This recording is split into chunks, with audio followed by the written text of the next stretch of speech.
Long ago, two races ruled over Earth, humans and monsters. One day, they all disappeared without a trace. Without it? Flowey? My world? What's happening here? Do you really think you can stop me? You really are an idiot.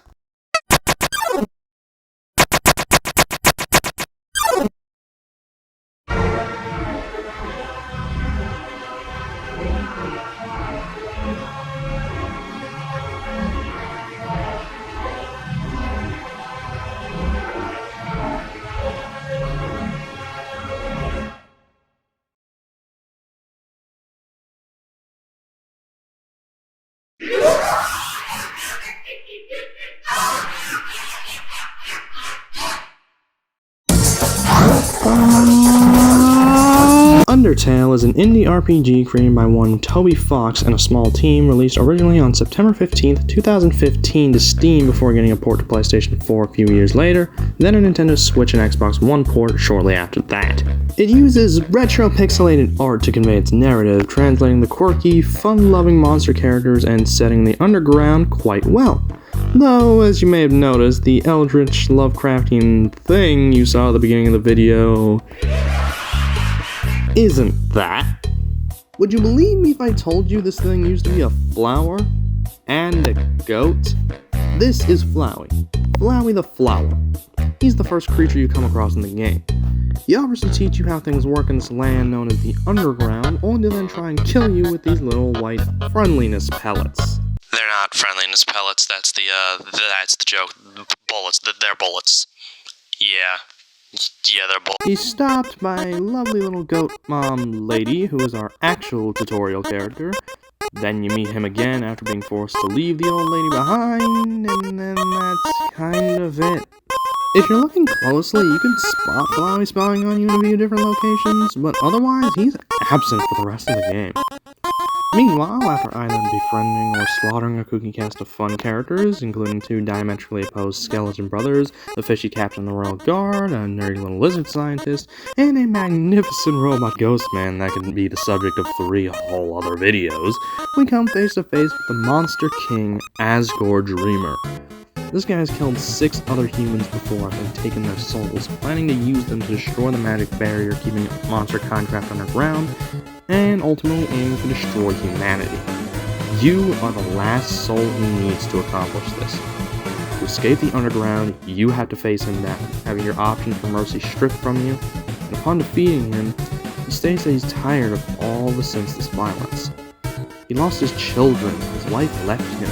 All he has left is this mission that he truly doesn't want to accomplish. You're given the option to kill him, but if you show mercy, he shows gratitude, offering to raise you as his own child. We could be like a family. But before you get the chance to accept that offer, your worst fear comes right up from under you. Flowey, that seedy little bastard, comes back, steals your new goat dad away from you, and absorbs the 6 human souls. He controls your save file now, and he'll use it to save over your own death, so you can watch me tear you to bloody pieces over and over and over. And, well, you just saw the result of that.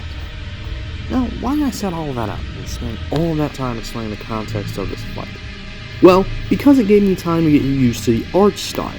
This game has a very particular look, and Flowey's monstrous, almost demonic final form, referred to by the fandom as Omega Flowey, Photoshop Flowey, or Flowey X, utilizes one of the most immediately terrifying tropes in media, getting the audience used to one way of things, the way that things look, feel, play, and then completely tossing it all out the window for something incomprehensible by the established rules.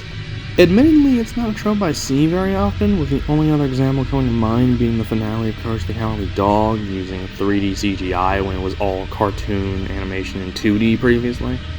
But it is still an incredibly effective method of scaring the viewer or the player when done well. And Omega Flowey's fight was done expertly. Look at Flowey's battle spray. A silly little flower with a big smiley face. Even when he goes for a little menacing smirk or cackling scowl, it's still this simple black and white sprite work that keeps everything that one base model mostly. Even when he attains a power equal to 7 human souls, becoming even more powerful in his Photoshop form, the god of hyperdeath still mostly adheres to the Undertale art style and design, animation, and even battle mechanics when Flowey X doesn't. See, in case you didn't know, Undertale's battle system is loosely based on turn-based RPGs and Toho-style bullet hell games. You press a fight button, strike at the right time, and with only 3 exceptions in the entire game, it will hit the opponent every time and deal damage, like a turn-based. Then, like a Toho, your opponent will put your soul into this little battle box and throw attacks at you that you have to dodge to avoid damage. There are 3 different types of routes in this game. True Pacifist, where you befriend everyone in free monster kind. Genocide, or No Mercy, where you go out of your way to slaughter everyone. And the neutral paths, which lie somewhere in between, that have 93 possible outcomes. Each of the main path types has a different final boss encounter.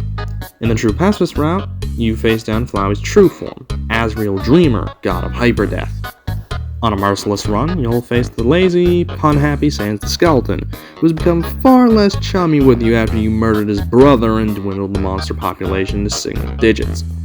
You face Omega Flowey on your first neutral path. Though if you spare him thereafter and then go down another neutral, he'll kill Asgore and then spare you the trouble of fighting him since he knows he'll just lose again. Each final boss has some fundamental change to the battle system.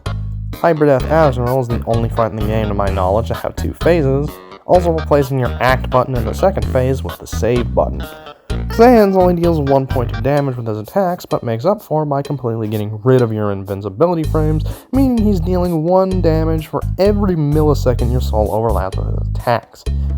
He also deals poison damage on top of that. Scary, but nothing too groundbreaking once you know what you're doing, right? Flowey, on the other hand, he just ignores the battle system entirely. The fight is more Toho than RPG when you fight Flowey, with him just unleashing hell upon you without relent until one of the human souls steps in to attack you directly.